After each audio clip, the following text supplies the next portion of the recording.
तुम्ही पाहत आहात MCN न्यूज मराठी।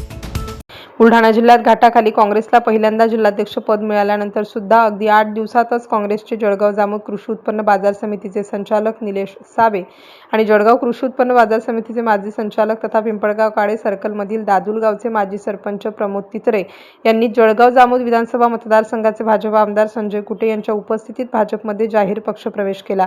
कृषी उत्पन्न बाजार समितीचे विद्यमान संचालक निलेश साबे यांच्यासोबत माजी संचालक प्रमोद तित्रे, भेंडवळ येथील प्रतिष्ठित नागरिक मोहनराव सपकाळ तसेच मल्हार सेनेचे तालुका अध्यक्ष अशोकराव साबे यांनी सुद्धा आमदार डॉक्टर संजय कुटे यांच्या नेतृत्वावर विश्वास ठेवून भाजपामध्ये जाहीर पक्ष प्रवेश केला आहे।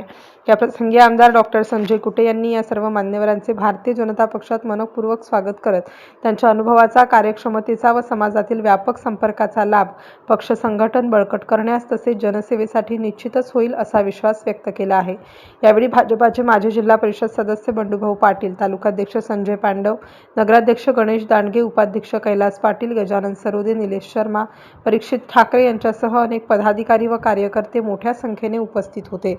MCN न्यूज मराठीकरिता वैभव वडोदे, जळगाव।